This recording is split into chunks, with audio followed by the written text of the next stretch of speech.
Well, hello, everybody.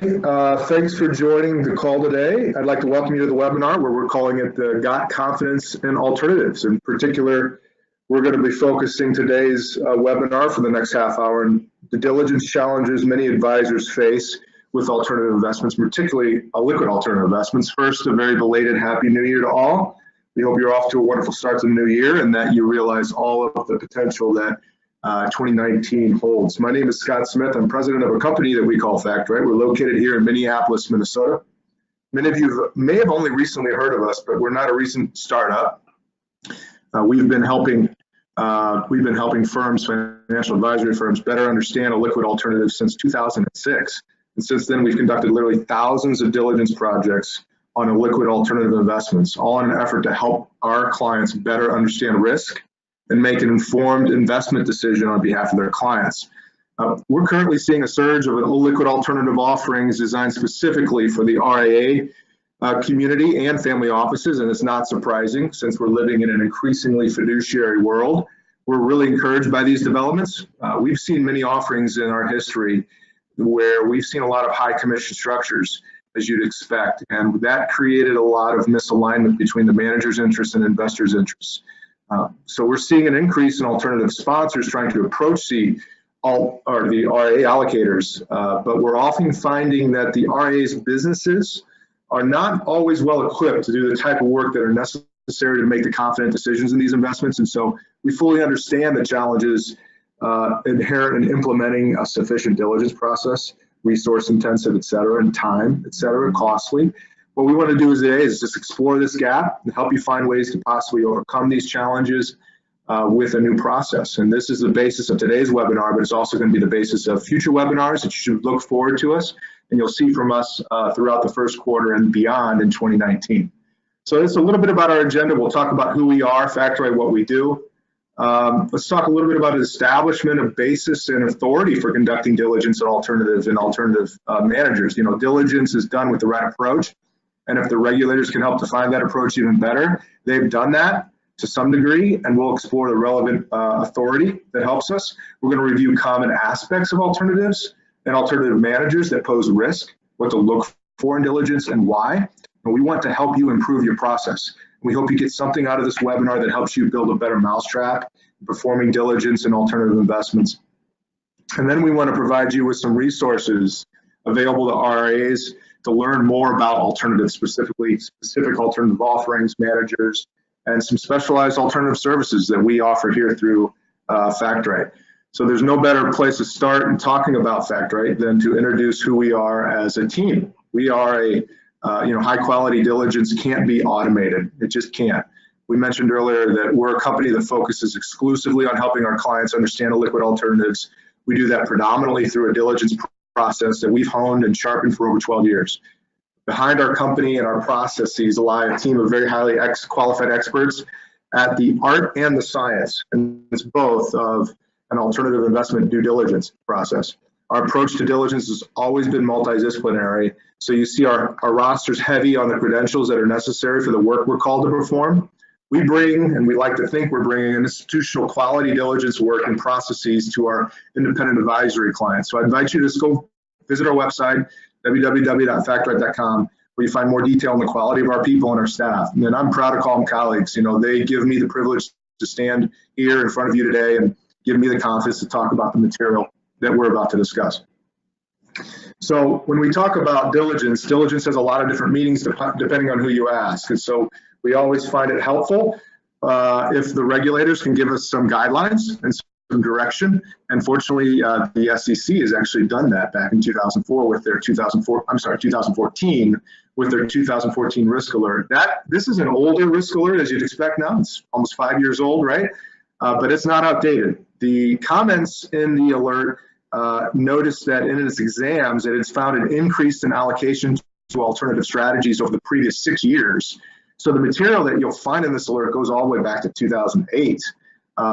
The practices that they published and the guidelines they published were the collections of findings they found from 10 advisors that they examined who allocated to private funds and fund-of-fund managers. So certainly the use of alternative managers and alternative investments has considerably evolved even since the publication of this alert. What's interesting about this alert as we read through it is that the best practice that it outlines correlate very closely to kind of a close cousin from a different regulator called FINRA, as everybody knows. FINRA Notice to Members 1022. So in this risk alert focuses much on the manager diligence, while that notice to members from FINRA focuses much on the fund or offering level diligence. We're going to pull a lot from the risk alert today, of course, but we will be referring to that FINRA alert as well as not exactly authoritative to the RIA community, but definitely a good point, a good case study to draw upon.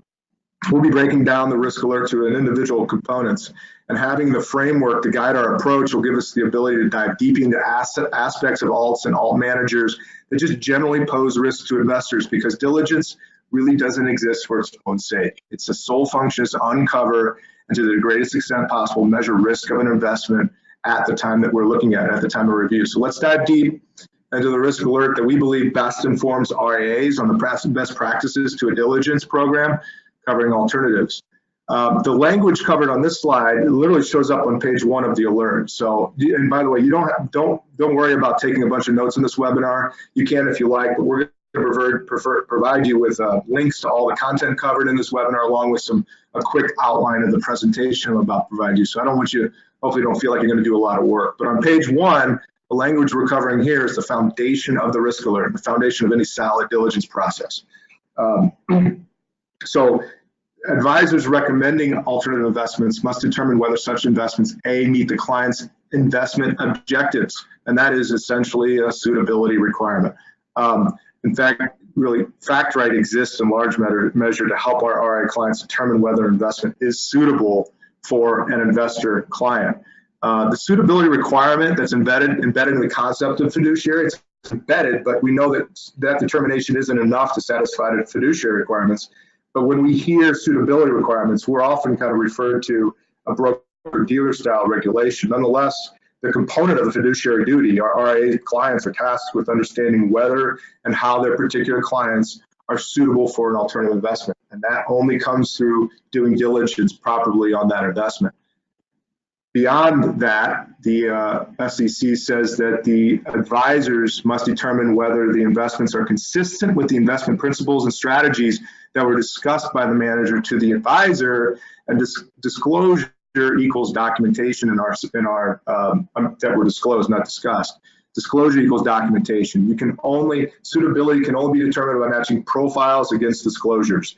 Disclosures almost always come in the form of documentation. Verbal representation for managers have a definitive place in all diligence processes, but for the most part, for them to have any veracity, they got to be matched against documents that support the verbal claims. So managers' documentation and access to that will impact our work, no question. But that's probably a topic for another webinar, right? For the purposes of our webinar today, let's just assume we have perfect access to all the managers' documents, even if that's not always possible in every diligence project. So we should note that embedded in the best practices in outline of the risk alert is an implicit recommendation to review both the managers and the funds. As a firm that focuses on diligence, we know that the kind of resources that this requires from RIA clients is very difficult, right? It's very difficult to perform one or the other, let alone both. So we'll tackle that issue more at the end of the webinar. But for now, know that the SEC really believes that both are critical to a quality diligence process, manager and fund review, and we wholeheartedly agree based on the 12 years of experience that we have. Just a quick aside, I want to share with you an email we received from an advisor that we invited to this webinar. It was a little snarky, but the advisor said that the alternatives are a great way to lose money. And while we disagree with his premise that any road to losing money could be considered great in any way, we agree with him that alts are a way to lose money if, and here's where we think his analysis is incomplete, if the risks of that investment aren't properly identified and considered. So treating alts like the run-of-the-mill open-ended 40 Act fund would invariably lead to experiences that supports this advisor's conclusions. But we know, however, his general statement is wrong. Quality alternative and quality alternative managers are available if the advisors are willing to put in the diligence needed to properly find them. So let's get into it. Let's get into it deep by starting off with manager reviews. So like a doctor treating a patient, we're going to run through each one of these categories, like we were examining, a doctor's examining the aspects of a manager or sponsor organization, you'll note that the checks on the left indicate that the area is covered by the SEC risk alert. So it's helpful. You'll also see on the right the kind of expertise, just to give you a little highlight of our company, the kind of expertise we deploy in covering an area when we conduct diligence on a manager. And by the way, we conduct at least 35 to 40 diligence reviews each year on managers. We'll start with the legal review. So again, sticking with the anatomical analogy, the legal review helps us define the skeleton of a sponsor. So for many, that skeleton's kind of made up of many different LLCs or separate entities. And they're all usually under centralized control by one individual or entity, but the collection of those entities that is what comes to be known as the sponsor of a fund or an offering. We kind of hear that it takes a village to raise a child. Well, the same is often said by a private fund offering. In fact, the SEC, if you were to look at the SEC's definition of a sponsor, takes a very broad view when defining sponsors. Other than very large sponsoring or issuing companies, we often need to dive deep into the collection of all the different entities that support the fund to determine specific division of duties and responsibilities. And we're ensuring here that the fund offering will be properly supported, given the manager's strategy and expected lifestyle of the fund. Moving into corporate financial statement reviews and continuing that analogy, this is like the circulatory system, right? So how does blood flow through the sponsor's organization, and how does it indicate the health of the sponsor? By and large, that'll be found through looking at the balance sheet, the P&L, and other historical corporate financial statements from the manager. We're particularly interested here in our analysis of the statements that tell us whether the sponsoring organization has the longevity and wherewithal to support the fund throughout its life. That's really the foundation of all of these analyses, because a lot of these funds, they're illiquid. So they're likely to be held for at least 3 years and more oftentimes 5 to 7. Is this particular sponsor, and does the corporate financial statement review indicate a healthy sponsor that'll be able to stick it out that long and support that kind of a fund? Obviously, corporate financial reviews, as we look at them, forecast problems before they may actually arise.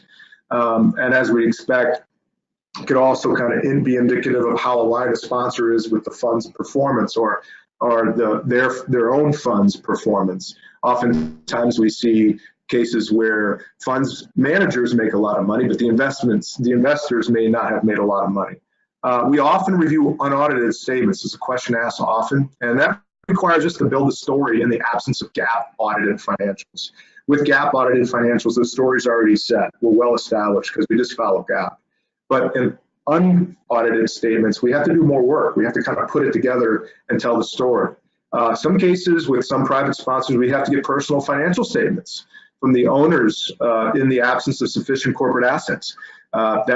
You'd have to look back to the legal review to see whether or not the owner is somewhat obligated to continue to support the fund in any material way personally. Oftentimes that connection isn't necessarily made. Sometimes the sponsor organization is a publicly reported company, so this part of the review gets a lot easier if they're under the 34 Act. But in many cases for private funds of certain sizes, we'll get private managers.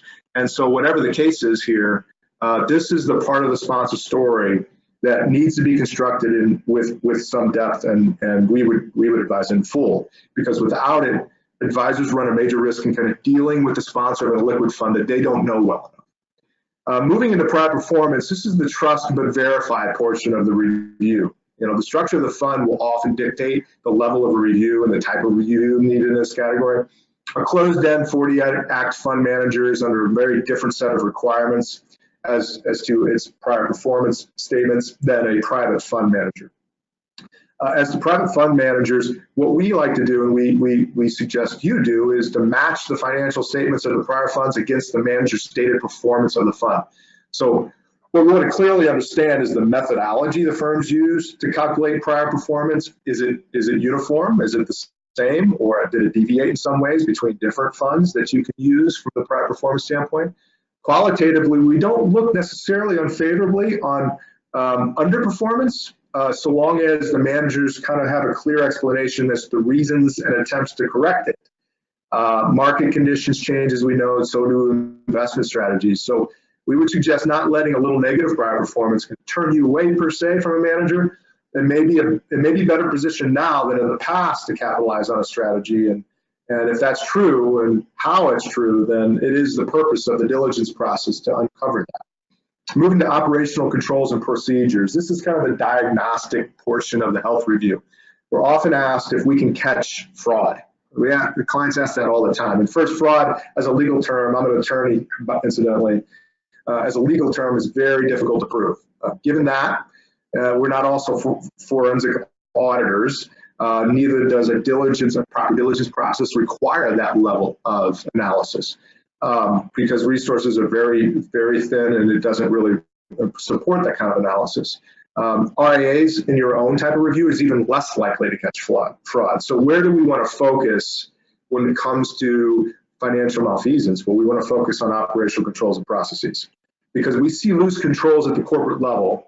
And we think it's incumbent on advisors to determine how well a manager's controls are defined, how well they're implemented, and how well they're measured and adjusted at the corporate level. So what we believe is basically great operational controls won't always prevent the most talented from committing some kind of financial malfeasance, but poor corporate controls is an invitation to a risk.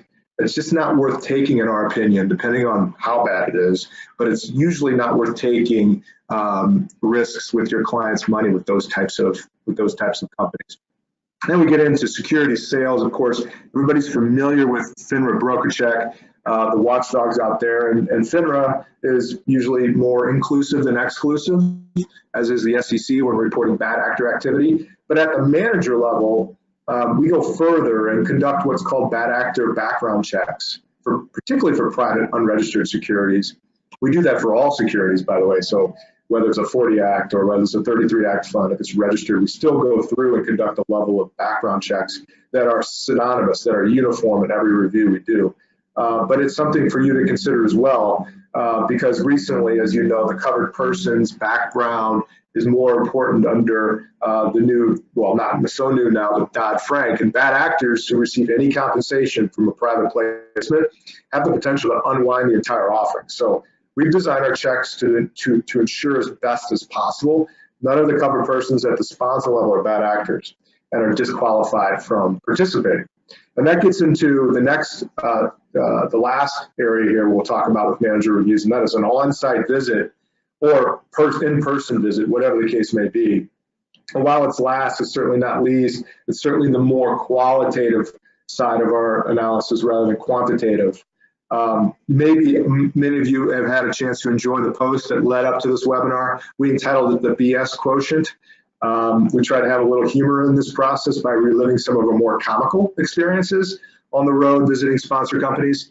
I guess it's suffice to say that nothing really can substitute for a direct in-person visit with a sponsor company. These visits are not for the unprepared, however. I mean, too often what we see and what we advise and kind of guard against is that sponsors lead in these meetings with their marketing department.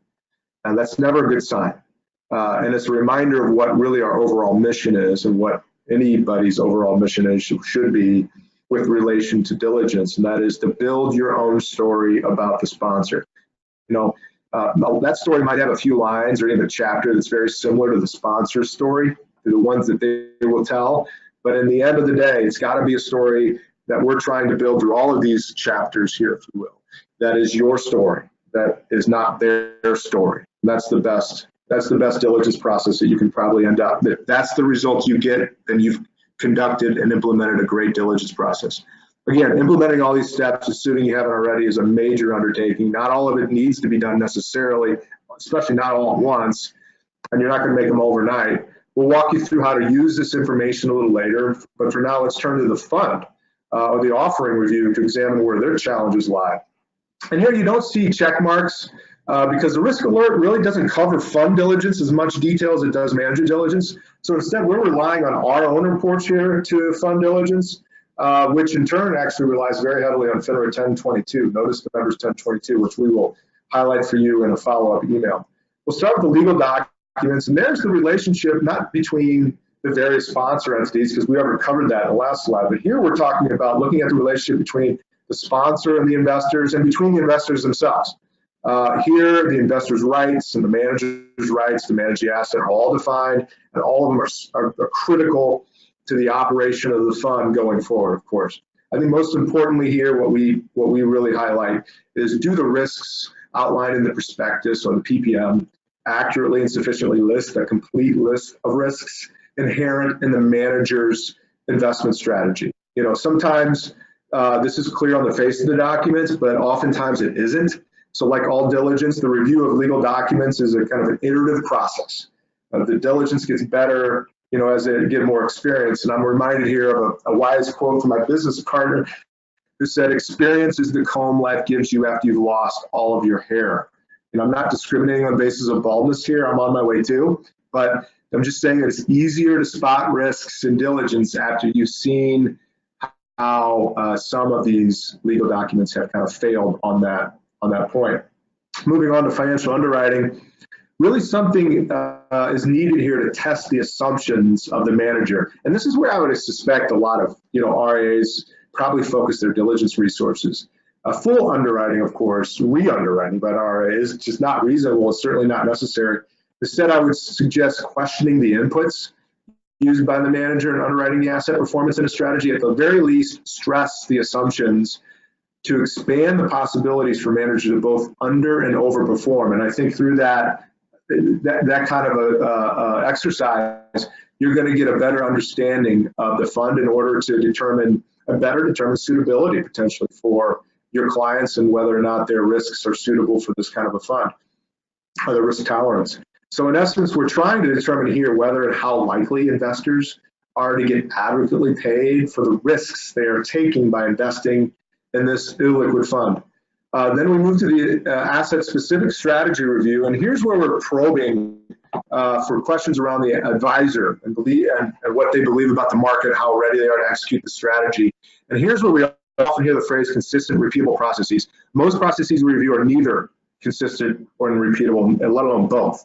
So it's always important to keep asking good questions and reply to the manager's answers in this area. Keep probing, keep going deeper into that strategy and ask questions and see whether or not you can stump it, really. I mean, in the end, the area of this analysis is where we often use our own external inputs to test the mettle of the manager. It's where what you know, what you can independently discover helps you draw some conclusions.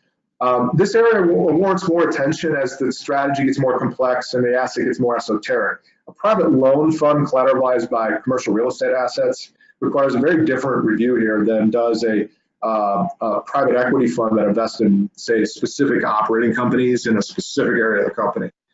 And then finally, the fee structure. Is the manager obviously aligned with the investor? That's one side of the spectrum. On the other side is whether investors even have a chance of overcoming some fees in some of these offerings. As the private offerings, comparisons are difficult. I mean, given the ways that sponsors can categorize or differently categorize fees, the comparisons often sees an apples to oranges comparison, but this is another area where experience of having seen many different fee structures can help determine how reasonable a fee structure is and how it compares against other similarly structured offerings. So, hey, there you have it. I mean, in 2 slides, we gave you a very high-level approach to addressing common challenges to alternative manager and fund level diligence.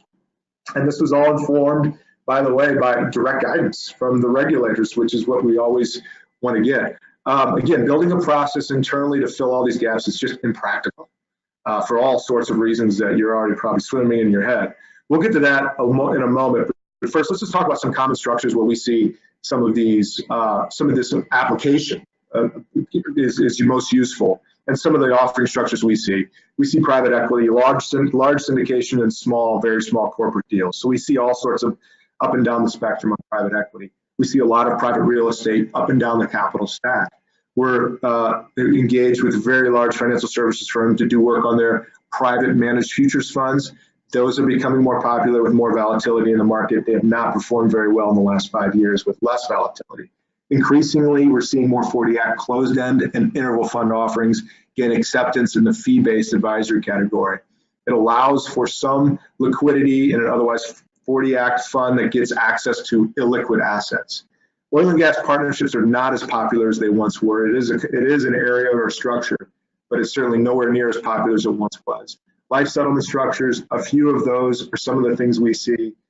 Reg A Plus offerings, Reg A as a structure is still trying to find its way through the financial advisory world, but they are slowly increasing.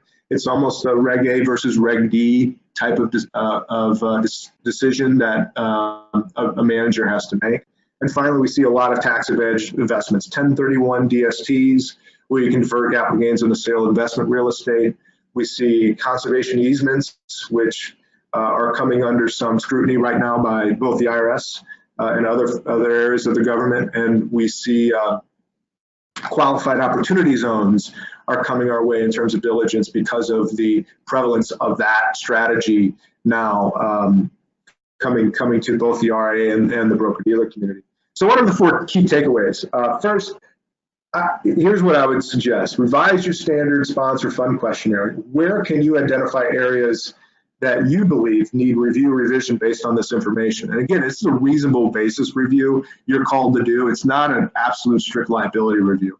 Pick the areas in those questionnaires that you are most concerned about that we discussed, and just start with a few of them. Get good at them, and then expand. Don't bite off more than you can chew at first. It just doesn't really help you to do that. Get good at a couple of different areas, and then expand beyond that if you feel later in the year. Are your investment policies and procedures documented? Many aren't. Not surprisingly, but many aren't. One of our clients belongs to a accreditation service that accredits their fiduciary practices, and that service highly recommends that they go ahead and draft documents around their investment policies around alternative investments. If they're not documented, we can help you with that. We can talk you through some of that and work through some of your process. Can you reallocate your resources to performing a basic level of diligence in either additional time or additional staff? Maybe one of the partners could take it more on. Maybe additional staff members can be assigned to provide some training. You could provide some training to them just to own some of the diligence process.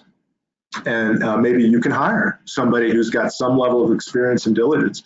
And that gets to whether you insource or you outsource this work. Certainly, regardless of what you choose, we can help with both. And we'll start with the Report Center. It's free to you to access this Report Center. Currently, we have over 500 financial advisory firms subscribed. We're adding about a dozen each week. This serves as our content management system.